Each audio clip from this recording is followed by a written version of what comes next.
Zara Mitchell's hands wouldn't stop shaking as she stared at the two pink lines.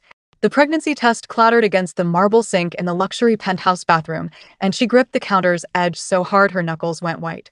Rain hammered against the floor-to-ceiling windows behind her, Seoul's glittering Itaewon skyline blurred through the downpour and her tears. No, no, no, she whispered, her voice cracking. This can't be happening. But it was happening. 6 weeks pregnant. And suddenly, every carefully constructed piece of her life in Korea was collapsing like a house of cards in a typhoon. The bathroom door handle turned. Zara's heart stopped.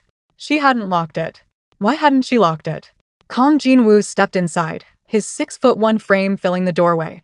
The dragon tattoo on his forearm seemed to writhe in the dim lighting as he leaned against the frame. Perfectly calm, perfectly controlled. He was still wearing his Armani suit from the business dinner they'd attended, but his tie was loosened now, the top button of his shirt undone. His dark eyes found the pregnancy test on the counter, then shifted to her face. He didn't look surprised.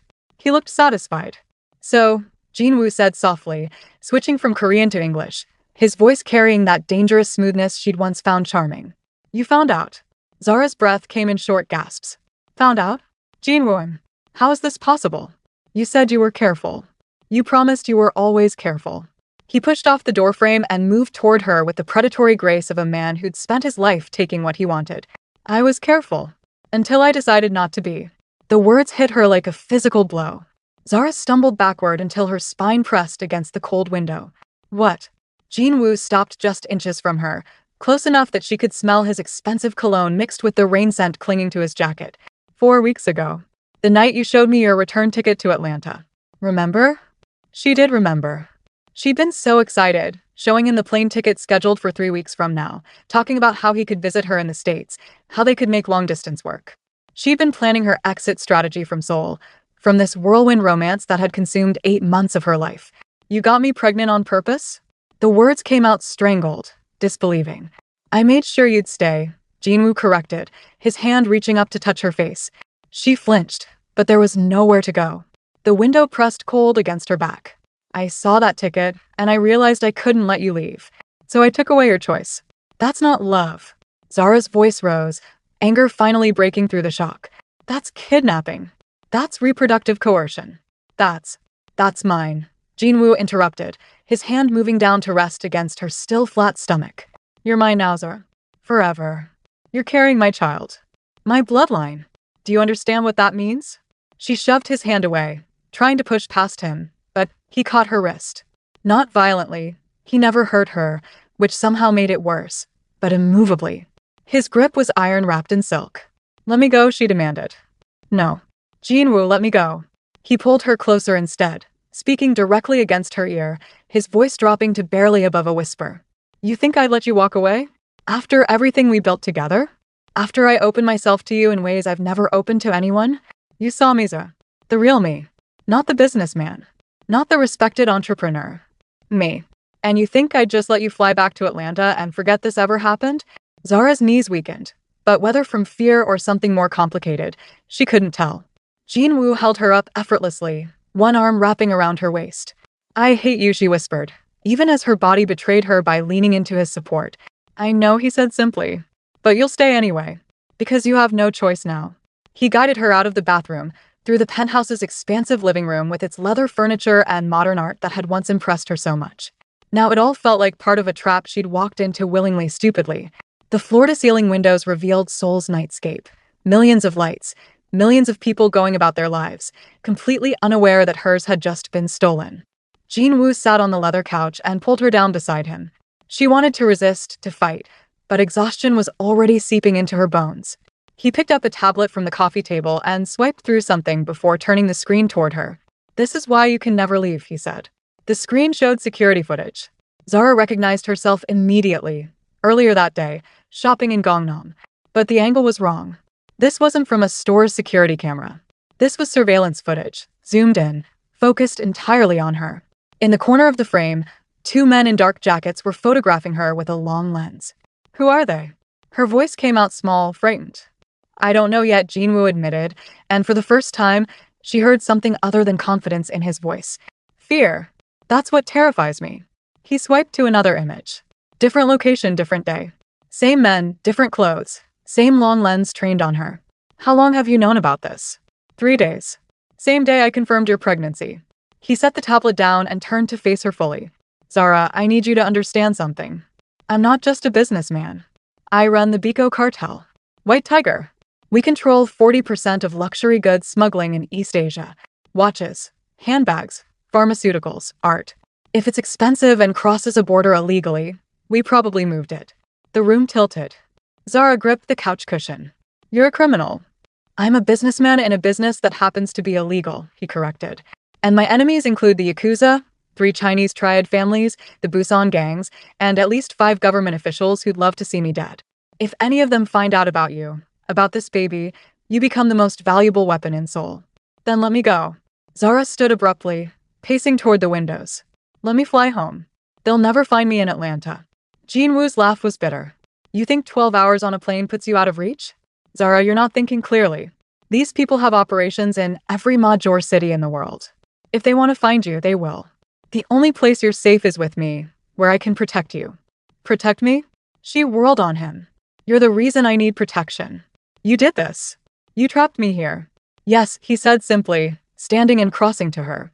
I did. Because the alternative was losing you, and I've lost enough in my life. I won't lose you too. You never had me to lose. Didn't I? He was close again, invading her space, his eyes searching hers. 8 months, Zara. 8 months of dinners and conversations and nights when you told me things you've never told anyone. 8 months of you looking at me like I was more than just a monster in an expensive suit. You think I don't know what we built? You think I don't know you fell for me just as hard as I fell for you? Past tense, she shot back, even though they both knew she was lying. Even now, terrified and furious and trapped, part of her responded to his proximity. That was the worst part, her body's betrayal. I loved who I thought you were. Not this. This is who I've always been, Jinwoo said quietly. I just stopped hiding it. And here's something else you need to know, because I'm done with secrets between us. He walked to the apartment's entrance and pointed at the door. Biometric lock. My fingerprint only. The elevator requires a key card that I keep with me at all times. Security in the lobby knows not to let you leave without me. And if you somehow make it to the street. He pulled out his phone and showed her an app, a tracking application with a blinking red. That represented her location. I'll know exactly where you are. Always. The reality crashed over her in waves. This wasn't a romantic gesture gone wrong. This wasn't a misunderstanding. This was premeditated, calculated imprisonment. How long have you been planning this? She asked. Your job at Noir Fashion House? Jinwoo's voice was matter of fact. I own the company. Your apartment building? Mine. Your friend Min SEO who introduced us at that gallery opening 8 months ago? She's been on my payroll for 2 years. Your favorite coffee shop in Samcheongdong? I bought it 6 months before we met and trained the barista to remember your order. Zara felt like she was drowning. Everything? My entire life here was. Orchestrated, he finished. Every coincidence. Every chance meeting. Every moment you thought you were making your own choices. I created the environment for those choices. I saw your portfolio 6 months ago. Became obsessed with your work, your smile in a photograph, the way you looked at the world. So I built a trap disguised as opportunity and waited for you to walk into it. She slid down the window until she was sitting on the floor, knees pulled to her chest. The tears came then, hot and angry and terrified all at once. Jinwoo watched her for a long moment, then moved to the bedroom. When he returned, he had a blanket. He draped it over her shoulders without trying to comfort her otherwise, respecting at least that boundary. I'll give you tonight to process, he said. Tomorrow, we have a doctor's appointment. Private clinic. Full prenatal care. You can fight me every step of the way, Zara. Or you can accept that this is your life now. Either way, you're not going anywhere. He left her there by the window, and she heard the click of the bedroom door locking from the outside. Zara sat in the dark, hand moving to her stomach where a life she'd never chosen was growing. Outside, Seoul glittered with possibility and freedom that belonged to everyone except her. That night, she planned her first escape attempt. She didn't know it would take 3 tries before she realized there was nowhere to run. The morning came too soon. Zara woke on the living room floor, the blanket twisted around her, her face stiff from dried tears. The smell of cooking drew her attention. Jinwoo was in the kitchen. Preparing breakfast like this was a normal morning in a normal relationship. Ginger tea is on the counter, he called without turning. Better for morning sickness. She wanted to refuse it on principle, but her stomach was already churning. Zara pushed herself up and walked to the kitchen, keeping the counter between them like a barrier. The tea was perfect, exactly how she liked it, because of course he knew. He knew everything about her. He'd made sure of that. We leave for the clinic in an hour, Jinwoo said, plating kimchi jjigae. You should eat something. I'm not going anywhere with you. He finally looked at her, his expression patient in a way that made her want to scream. Yes, you are. You can walk or I can carry you. But we're going. Our baby needs prenatal care, and I'm not taking chances with either of your lives. Stop saying our Zara snapped. This isn't a partnership. This is a hostage situation. Call it what you want. The appointment is at 10. He checked his watch, expensive, understated, the kind of detail she'd once found attractive. Shower, get dressed. I laid out clothes for you in the guest room. I can pick my own clothes. Then pick them. I don't care what you wear, Zara. I care that you're in the car in 55 minutes. She stormed to the guest room, her prison apparently, and found a simple dress laid out on the bed. Part of her wanted to wear something else just to defy him, but exhaustion won. She showered, dressed, and emerged to find Jinwoo waiting by the door with two large men in black suits. This is Hwan and Tae-soo. Jinwoo introduced them. Your security detail. Hwan was silent and scarred, muscles straining against his suit jacket. Tae-soo had a friendlier face, but his eyes were just as cold. Both men bowed slightly to her. My jailers, you mean, Zara said. Your protection, Jinwoo corrected. Those men surveilling you? They're still out there. Hwan and Tae-soo make sure nothing happens to you. The ride to the clinic was tense. Zara sat in the back of the black SUV, Jinwoo beside her, his hand resting near hers on the leather seat but not touching. Behind them, another vehicle followed, more security. Through the tinted windows, Seoul passed by in a blur of normalcy that felt like mockery. You're being dramatic, Jinwoo said quietly. Dramatic? Zara turned to him, keeping her voice low so the driver wouldn't hear. You got me pregnant without my consent, revealed you're a criminal, and assigned me bodyguards. Which part should I be calm about? The part where I'm trying to keep you alive. I wouldn't need keeping alive if you'd just let me go home. There is no home anymore, he said, and something in his voice made her look at him properly. He looked tired, she realized. Stressed. The moment those men started following you, Atlanta stopped being safe. America stopped being safe. Anywhere in the world I can't protect you stopped being safe. Don't you understand? This isn't about control. It's about survival. You're lying. I wish I was. The clinic was hidden in Cheongdam-dong, accessible only through a private entrance that required 3 separate security checks. The wealth here was obscene. Crystal chandeliers, marble floors, staff that moved with the quiet efficiency of people used to serving Korea's elite. Dr. Yoon was a middle-aged woman with kind eyes and a professional demeanor. She greeted Jinwoo with obvious familiarity and respect that bordered on fear. When she turned to Zara, she spoke in Korean. Do you speak English? Zara asked. Dr. Yoon smiled apologetically. Only a little. Mr. Kong translates, yes? Another isolation tactic. Of course. Zara bit back her frustration and submitted to the examination, letting Jinwoo translate the doctor's questions, hating every second of her dependence on him. But then came the ultrasound. The room darkened. Dr. Yoon moved the wand across Zara's stomach, and suddenly there it was on the screen, a tiny flutter of movement, barely visible, but unmistakably alive. The heartbeat filled the room, rapid and strong. Zara's breath caught. Beside her, Jinwoo had gone completely still. She glanced at him and saw something she'd never seen before, tears running silently down his face as he stared at the screen. Healthy, Dr. Yoon said in English, smiling. Very healthy. Baby perfect.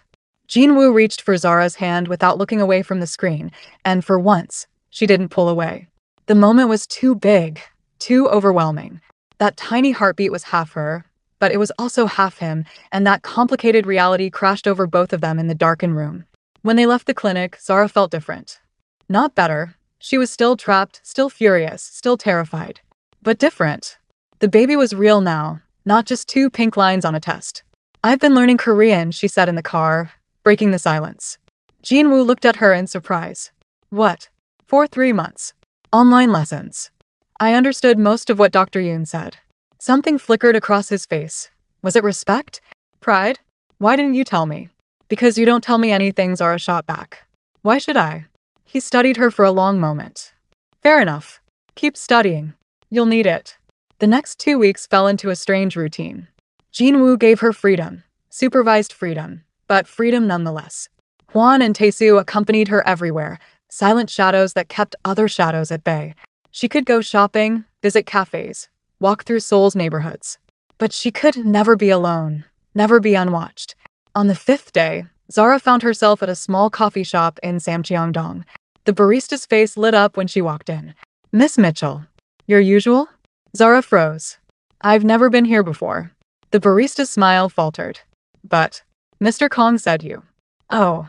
The truth crashed over her again, fresh and painful. This place, this coffee shop she thought looked charming, that she'd chosen randomly. None of it was random. None of it was her choice. Jean Woo had bought this place, trained this barista, created this entire scenario before she'd ever walked through the door. She ordered anyway. What else could she do? Taesu sat down at her table, uninvited. "You don't have to be scared of us, Miss Mitchell. You carry guns. I'm pregnant and trapped. What shouldn't I be scared of?" "Mr. Kong," Taesu said simply. "If you run, we don't chase you." "He does.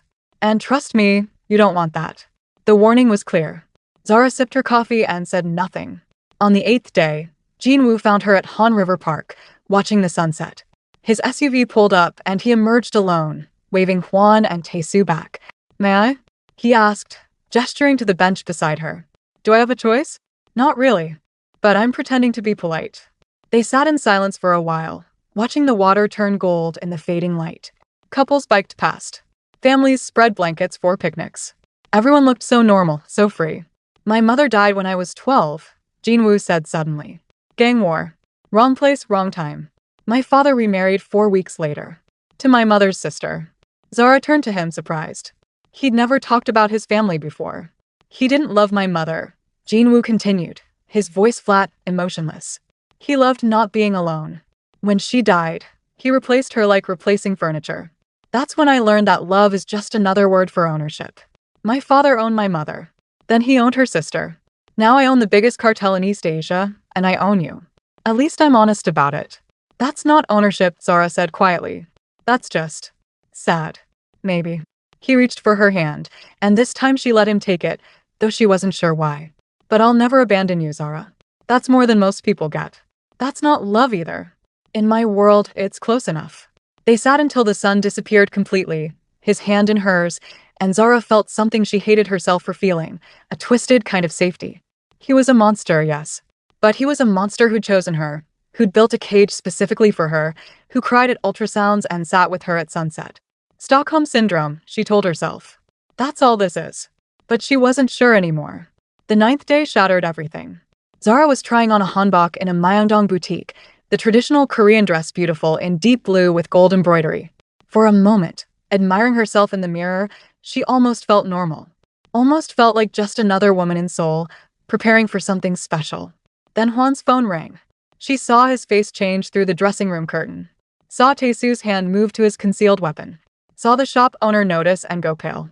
"Miss Mitchell," Taesu called, his friendly tone gone, replaced with military precision. "We need to leave." "No. I'm not dressed." The window exploded. Glass shattered everywhere. The shop owner screamed. People in the street started running. And Taesu ripped the curtain open, threw himself over Zara, and dragged her toward the back room as gunshots echoed through Myeongdong's crowded shopping district. "Stay down," Taesu shouted, covering her body with his as more shots rang out. "Don't move." Zara's ears were ringing. Her hands were shaking so badly she could barely grip Taesu's jacket.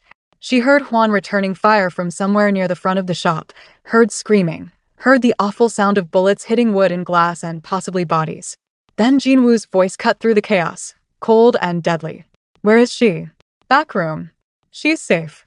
The door burst open. Jean Woo stood there, weapon drawn, for more armed men behind him. His eyes found her immediately, did a rapid assessment, then turned to Taesu. "You're hit. Graze. She's untouched." Jean Woo's hand found Taesu's shoulder briefly, gratitude, respect, before he moved to Zara, lifting her effortlessly into his arms. She was still in the hanbok, half-dressed, shaking uncontrollably. "The baby?" His voice cracked on the words. Zara nodded, unable to speak. Outside, police sirens wailed. Jean Woo carried her to the SUV like she weighed nothing, like bullets weren't embedded in the shop walls behind them, like Seoul hadn't just turned into a war zone. In the car, Zara finally found her voice. Who are they? Busan's Choi family. Jinwoo's jaw was tight, his eyes scanning the streets as they sped away. They're sending a message. What message? That they know about you. That nowhere in Seoul is safe anymore. Zara's hands moved to her stomach instinctively, protectively. What do we do? Jinwoo's hand covered hers. We leave. Tonight. Leave where?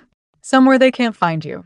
6 hours later, Zara was in a helicopter, flying over the East Sea in the dark. Jinwoo sat beside her, his hand never leaving hers, while below them, Korea disappeared into black water. She should have fought. Should have screamed. Should have done something. But the shop owner's blood had been on her borrowed hanbok, and all she could think was, at least I'm alive. At least the baby's alive. The helicopter descended toward a single-lit compound on a cliff overlooking the ocean. Udo Island. Jinwoo's fortress. Her new prison. The compound was beautiful in the way that gilded cages often are. Modern architecture perched on a clifftop, 3 sides facing endless ocean. One narrow road leading in and out, heavily guarded. Staff waited on the helipad. 8 people who bowed as Jinwoo emerged, then rushed to help Zara down from the helicopter. Welcome home, Jinwoo said, which felt like a cruel joke. Zara said nothing. She let herself be led inside, through rooms filled with luxury that meant nothing anymore, until they reached the master bedroom. Floor-to-ceiling windows overlooked black water, bulletproof glass that wouldn't open no matter how hard she pushed. How long? She asked when Jinwoo appeared in the doorway. What? How long do I stay here? He leaned against the frame, looking as exhausted as she felt. Until I've eliminated every threat. Weeks. Maybe months. I'm not your property. The words exploded out of her, 8 days of terror and rage finally breaking free. I'm not a thing you can just move around. I'm not. Yes, Zara, you are, Jinwoo interrupted, his voice going cold in a way that frightened her more than his anger ever could. The pregnancy made sure of that. The sooner you accept it, the easier this becomes for both of us. Zara's legs gave out. She slid down the wall, sobbing, while Jinwoo watched with something that might have been regret but wasn't enough to change anything. Finally, he turned and left, and she heard the lock click into place. That night, alone in luxury more complete than any poverty, Zara counted 47 ways to escape the compound. By morning, she'd planned 12 attempts. None would work, but she didn't know that yet. The days on Udo Island blurred together. Jinwoo gave her freedom within the compound. She could walk the private beach, use the gym, explore the gardens. But guards were everywhere, and beyond the compound walls, there was nowhere to go except ocean. On the 5th day, Jinwoo insisted on dinner together. They sat across from each other at a table that could have seated 12, eating food prepared by his personal chef, pretending this was normal. What if it's a girl? Jinwoo asked suddenly. I'm not playing house with you. We have to discuss these things. You're 4 months along now. We should start thinking about names, nursery designs. We don't have to do anything, Zara cut him off. You decided all of this. I'm just the incubator you trapped. He set down his chopsticks carefully. That's not fair. Fair? Zara's laugh was bitter. You want to talk about fair? Tell me, Jinwoo, what's fair about any of this? They ate in silence after that. On the 7th day, Jinwoo found her on the beach, staring at the horizon where mainland Korea was barely visible. He sat beside her without asking permission. I tried to let you go, he said quietly. 3 times. I had your plane ticket canceled, then reinstated it. Twice. The 3rd time, I realized I couldn't do it. So I made sure you'd stay. That's not letting me go. That's just prolonging the decision. I know. He picked up a handful of sand, let it slip through his fingers. My mother used to say the ocean was the only thing bigger than my father's anger. She'd bring me here, to beaches like this, and tell me that someday I'd find something worth protecting more than power. And you think that's me? I know it is. He turned to her, his expression raw in a way she'd never seen. I've killed people, Zara. Ordered deaths. Built an empire on violence and fear. I'm not a good man. I've never pretended to be. But you looked at me like I could be, and that made me want to try. So yes, I took away your choice. Yes, I trapped you. And yes, I'd do it all again. Because losing you was worse than becoming the monster everyone already thinks I am. Zara should have felt nothing. Should have been immune to his words by now. But the truth was messier, more complicated. I can't forgive you. I'm not asking you to. I'm just asking you to survive with me. The helicopter arrived on the 9th day, unexpected and unannounced. Jinwoo's men immediately mobilized, weapons drawn, surrounding the landing pad. Zara watched from the window as 2 people emerged, a Korean official she didn't recognize, and a woman in a business suit who carried herself with unmistakable authority. Who is that? Zara asked when Jinwoo came to get her. U.S. Embassy. They want to see you. Her heart leaped. They found me? Your friend Naomi filed a missing persons report. They've been looking. He studied her face carefully. Do you want to see them? It was a test. They both knew it. Zara nodded. The woman introduced herself as Agent Sarah Chen from the U.S. Embassy in Seoul. She was Korean-American, sharp-eyed, and looked at Jinwoo with professional disdain. Ms. Mitchell, Agent Chen said, her voice gentle but firm. Your friend Naomi reported you missing 2 weeks ago. We've been searching for you. How did you find me? Zara asked, barely daring to hope. We've been monitoring Mr. Kang's movements for some time. Agent Chen's eyes flicked to Jinwoo. When you disappeared, we cross-referenced his activities. Monitoring him? Why? I need to speak with you alone, Ms. Mitchell. Jinwoo's jaw tightened. Anything you say to her, you can say in front of me. With respect, Mr. Kong, I need to assess Ms. Mitchell's welfare privately. You can refuse, but I'll have to report that you denied access to a U.S. citizen.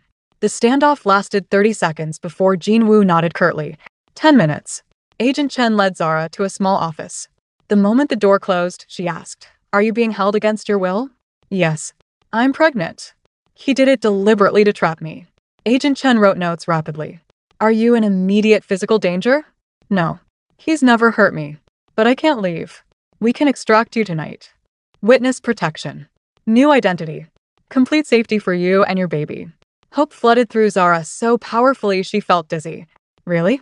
You can do that? Agent Chen paused, and that pause lasted too long. Yes. But there's something you need to know first. The hope started to curdle. What? Your job at Noir Fashion House. The position that brought you to Seoul. It wasn't a coincidence. Zara's blood went cold. What do you mean? You were recruited by the CIA, unknowingly. You were an asset. Agent Chen pulled out a folder, laid documents across the desk. Your NYU fashion program. The professor who recommended you for the Seoul internship. The scholarship that paid your way. All of it was us. The room spun. Zara gripped the desk edge. That's not possible. I wish it wasn't true. Agent Chen showed her the evidence. Recruitment files Zara had never seen, assessments she'd never filled out, surveillance photos from before she'd ever met Jinwoo. We identify potential assets. People with the right profile, personality, access. We create opportunities for them to end up where we need them. Why me? You were perfect. African-American woman, fashion background, no family ties in Seoul, naturally charming. Someone who could get close to Kong Jinwoo without raising suspicion. Get close for what? Intelligence gathering. We needed someone inside his organization. Or at least close enough to observe patterns, relationships, vulnerabilities. Unwitting assets are the most effective. Your genuine reactions, your real emotions made you credible. Zara felt like she was drowning. So my entire life here was your operation? The job was ours. How you met Jinwoo, how your relationship developed, that was organic. We didn't predict you'd actually fall for him. I didn't fall for him. He trapped me. After you fell for him, Agent Chen said gently. We have surveillance footage, Zara. You were genuinely in love before the pregnancy. The truth was impossible to deny. Zara had been in love. Maybe still was, which made everything so much worse. So Jinwoo used me. And you used me. Everyone just used me. We can protect you now. Witness protection. Testify against Jinwoo. We'll relocate you and the baby somewhere he'll never find you. And what do you get? Agent Chen didn't flinch. Kong Jinwoo's organization dismantled. His network exposed. 40% of East Asian smuggling operations shut down. So I'm still an asset. Just a different kind. You're a survivor. And we're offering you a way out. The door opened. Jinwoo entered, his face unreadable. 10 minutes is up. What did you tell her? Everything, Zara said, her voice dead. The CIA. The operation. All of it. Something flickered across Jinwoo's face. Surprise? No, recognition. You knew, Zara realized. You knew I was CIA. I suspected from the second month, he admitted. But by then, I didn't care. You were already mine. Agent Chen stood. Ms. Mitchell, you have a choice now. Come with me. New life, new identity, complete protection. Or stay with the man who trapped you. Choose carefully. They moved to the beach for the confrontation, all 4 of them, with guards maintaining a perimeter and the helicopter waiting. Jinwoo and Agent Chen stood on opposite sides like forces pulling at her, and Zara stood in the middle, trapped between 2 cages. Come with me, Agent Chen said. Debrief. Testimony. Relocation. You'll never see Seoul again, but you'll be safe. Stay with me, Jinwoo countered. I'll dismantle the cartel. Take legitimate business offers. Give prosecutors everything.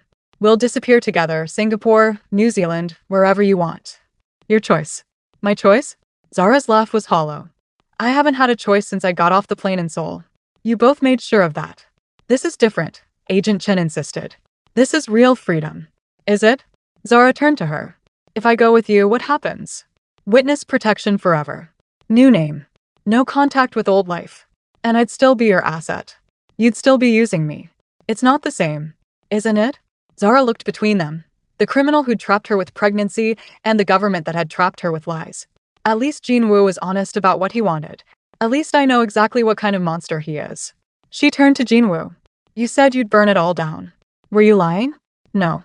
I'll give them everything. Full cooperation. Immunity deal. We'll start over, completely clean. Men like him don't change, Agent Chen warned. Maybe not, Zara said. But at least I'm choosing my cage this time. She looked at Agent Chen, and she could see the woman already knew her answer. Tell Naomi I'm okay. Tell her I chose this. All of it. You're making a mistake. Maybe. But it's my mistake. That's more than either of you gave me before.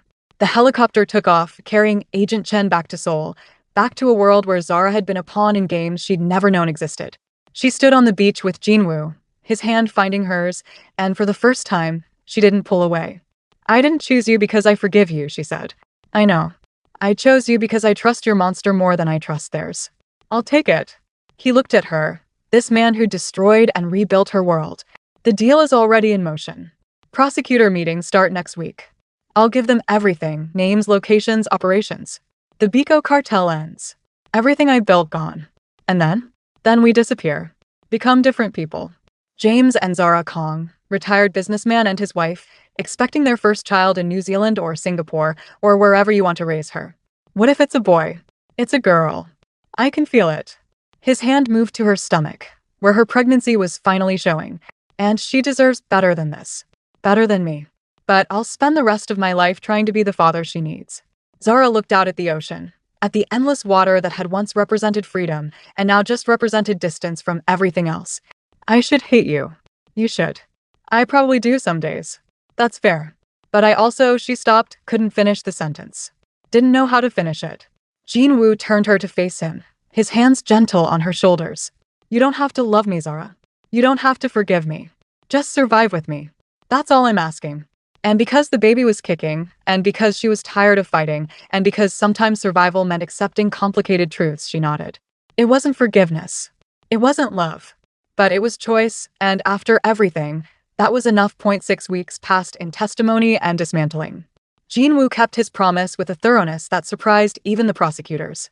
He gave them everything. 40 years of Biko cartel operations laid bare in documented detail. Names, routes, operations, money trails. He sat in interrogation rooms for 8 hours a day, Zara watching through one-way glass, her hand on her growing belly, watching the man who'd trapped her methodically destroy everything he'd built. Why are you really doing this? She asked one night, back at the compound between court sessions. They were in the bedroom, Jinwoo going through legal documents while Zara struggled to find a comfortable sleeping position at 6 months pregnant. He looked up, considered the question seriously. Because she deserves better, he said finally, gesturing to her stomach. Our daughter deserves a father who isn't looking over his shoulder, who isn't one bullet away from leaving her an orphan, who can take her to school without bodyguards. I can't undo what I did to you, Zara, but I can give her a different life. The ultrasound the next week confirmed it. A girl, healthy and active, measuring exactly on schedule. Jinwoo cried again, silently, his hand over Zara's as they watched their daughter move on the screen. Era, he whispered. It means beautiful. And altar. A place of sacrifice and reverence. Era Lily, Zara added. She gets both worlds. Korean and American. Both of us. Era Lily Kong. Jinwoo tested the name, smiled. She's going to be so much better than either of us. 3 months later, immunity was granted. The Biko cartel was dismantled, 47 people arrested. Operations across East Asia shut down. Jinwoo forfeited everything. Money, property, influence, in exchange for a new identity and safe passage. They left Korea on a private jet, Zara 8 months pregnant. Jinwoo now legally James Kong, retired businessman. They flew to Queenstown, New Zealand, to a life that felt impossible after everything they'd survived. The cottage was small compared to the penthouse, the compound, the luxury they'd left behind. But it had mountains and a lake and privacy without prison walls. James cooked breakfast while Zara struggled with morning sickness that had returned with a vengeance in the third trimester. They argued about nursery colors and baby names they'd already chosen and whether they needed a second crib for when Era stayed with her grandmother. Except Zara's mother was in Atlanta and hadn't spoken to her in a year, and James's mother was dead. They were starting from nothing, which was terrifying and freeing in equal measure. "Do you miss it?" Zara asked one morning, watching him chop vegetables with the precision of someone who'd done more violent things with knives. "The power?" James didn't lie to her anymore. "Every day. Every single day I wake up and remember I used to control 40% of luxury smuggling in East Asia. Now I control what groceries we buy. It's an adjustment. Do you regret it?" He looked at her belly, at the life they'd created. "Ask me when she's born. If I can hold my daughter without fear of someone trying to kill her to get to me, then no. I won't regret anything." The phone rang 3 days later. Unknown number. James's face went cold in the way Zara had learned to recognize. Danger, threat, the past reaching forward. "Who is this?" He answered in Korean. Pause. His jaw tightened. "That's impossible." He hung up, but the damage was done. Zara saw it in his eyes. Someone from Seoul knew where they were. "We might have to move again," he said quietly. "No." Zara stood, one hand on her back, the other on her massive belly. "No more running. We deal with it here. Together." "Zara, I chose this. I chose you. I chose this complicated, messy, impossible life. So we face it together, or what was the point of any of it?" James looked at her, really looked at her, and something in his expression softened. "Together, then." 3 weeks later, Zara went into labor at 2 a.m. James drove to the hospital with the controlled panic of a man who'd faced death dozens of times, but had never been more terrified. He held her hand through contractions, whispered encouragement in Korean and English, and when the pain got so bad she screamed at him that she hated him, he just held on tighter. "You're doing so well," he said, brushing sweat-soaked hair from her face. "So strong. She's almost here." "If I die doing this," Zara gasped between contractions. "You won't. But if I do, promise me you'll tell her the truth. About everything." "What truth?" "That her father was a monster who became a man. That her mother was a spy who became a survivor. That together they made something good." James's voice broke. "You're not going to die. Promise me anyway." "I promise."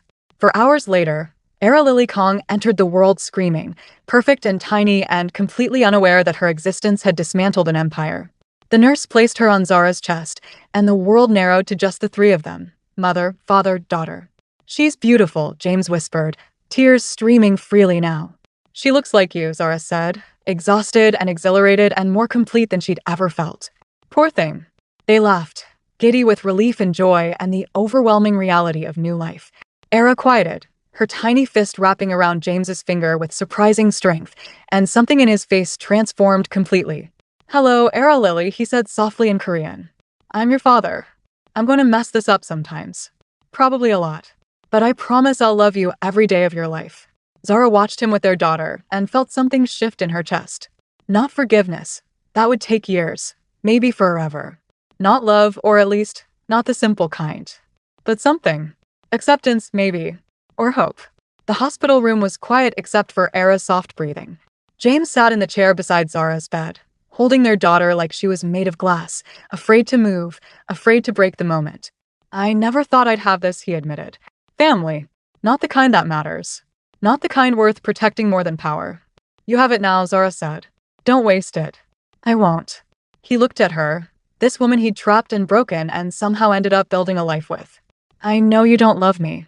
I know you might never forgive me. But Zara, don't," she interrupted gently. "Don't say it if you don't mean it. And if you do mean it, don't say it to make yourself feel better. Just show up. Every day. For her. That's all I'm asking." He nodded, understanding. Love wasn't words anymore. It was action. It was choice. It was waking up every day and choosing to stay, to try, to be better than yesterday. They took Era home 3 days later, to the cottage in the mountains where no one knew who they'd been. James fumbled with car seats and diapers and all the mundane tasks of fatherhood with the intensity he'd once applied to criminal operations. Zara watched him struggle and didn't help, because he needed to learn, needed to earn this. Their first night home, Era cried for 3 hours straight. Nothing worked, not feeding, not changing, not rocking.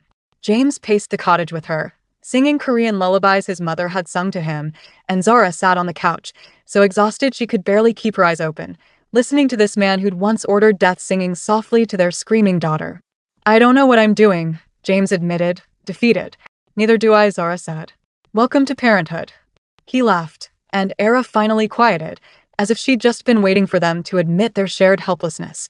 They stood there in the dark cottage, the three of them, and it felt like the first honest moment they'd ever shared. People asked Zara later, when Era was older, and the story became something they could talk about in careful, edited terms, if she regretted it. Staying with the man who'd trapped her. Choosing the criminal over the government. Building a life from ashes and lies. The truth was complicated. She should hate him. Some days she did. When Era asked about grandparents and Zara had to explain why they didn't visit family. When old nightmares woke her. The pregnancy test, the locked doors, the gunfire in Myeongdong. When she remembered that none of this was her choice at first. But other days, she watched James teach Era Korean while cooking dinner, or heard him tell their daughter stories about a mother she'd never meet, or woke to find him standing over Era's crib at 3 a.m., just watching her breathe, and she felt something that might not be love but was close enough. Was it worth it? Her friend Naomi asked during their first video call in over a year. Naomi had been furious, betrayed, and finally, grudgingly accepting. Everything you gave up? Zara looked across the room where James was attempting to assemble a high chair, cursing softly in Korean while Era watched from her bouncer, fascinated by her father's incompetence.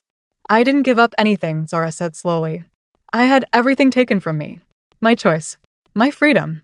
My future. But then I took something back. I chose this life. This man. This daughter. On my terms, with full knowledge of what I was choosing. Is it what I would have picked if I'd had a real choice from the beginning? No. But it's what I picked with the choices I had. And that matters. Does he make you happy? Zara considered. He makes me survive. And some days, survival looks like happiness. The months passed. Era grew. Learned to smile, to laugh, to recognize her parents' voices. James was patient with her in ways Zara had never imagined possible from the man who'd trapped her. He changed every diaper without complaint, took every 3 a.m. feeding shift, sang the same Korean lullabies until Zara knew them by heart too. But the past never completely disappeared. The phone calls came sporadically, soul checking in, old enemies sniffing around. James handled them with the same cold efficiency he'd once used to run a cartel, making it clear that Kong Jinwoo was dead and James Kong had nothing worth taking. On Era's first birthday, they threw a small party in the cottage. Just the three of them, a homemade cake that James somehow managed not to burn, and a pile of toys Era was too young to appreciate. They sang happy birthday in English and Korean, and Era smashed her first taste of cake all over her face, and for that moment, they were just a normal family celebrating a normal milestone. That night, after Era was asleep, James and Zara sat on the porch watching stars emerge over the mountains. I need to tell you something, James said. Zara's stomach tightened. What? I love you. He said it simply, without drama. I know you don't want to hear it. I know it doesn't change what I did. But it's true, and I'm tired of not saying it. Zara was quiet for a long time. I don't love you back. Not yet. Maybe not ever. I know. But I don't hate you anymore either. Most days. I'll take it. And sometimes, she stopped, struggling with the words. Sometimes I look at you with Era, and I think maybe you're not the monster I thought you were. Or maybe you are, but you're trying not to be. And that's something. It's everything, James said quietly. They sat in silence. This couple who'd been forged in fire and deception, who'd built something improbable and fragile and real from the worst possible beginning. It wasn't a fairy tale. It wasn't a romance. It was survival that looked like partnership, necessity that looked like choice. Inside, Era started crying. They both stood immediately, but James gestured for Zara to stay. I've got her. She watched through the window as he lifted their daughter, rocked her gently, sang the Korean lullaby that always calmed her. And she thought about all the ways life never turned out like you planned. About how sometimes the worst thing that ever happened to you could also lead to the best thing. About how survival meant accepting complicated truths about monsters and choices and the messy reality of human connection. Was this love? She still didn't know. But it was something. And after everything, something was enough. If you made it to the end of this story, thank you for staying with Zara's journey. This tale of survival, choice, and complicated love in the most impossible circumstances shows us that sometimes the hardest decisions are the ones we make with full knowledge of their cost. What would you have done in Zara's position? Would you have chosen differently? Drop your thoughts in the comments below. I read every single one, and I want to hear your take on this impossible choice. If you enjoyed this story and want to see more content like this, stories that don't shy away from difficult topics, that explore the gray areas of human relationships and choices, hit that subscribe button. We post news stories every week, and trust me, you don't want to miss what's coming next. And if this story made you think, made you feel something, or if you just want to support the channel, give it a thumbs up. It helps more people find these stories, and it lets me know you want more content that pushes boundaries and asks hard questions. This is just the beginning of Zara and James's story. Part 2 is already in the works. Because remember that phone call? The past isn't done with them yet. Era's first birthday might have been peaceful, but in a world where James used to control an empire, peace never lasts long. Subscribe now so you don't miss part 2. Trust me, you'll want to know what happens when Soul comes calling again. Until next time, remember, survival sometimes means making the choice everyone else thinks is wrong. And sometimes that's the bravest choice of all.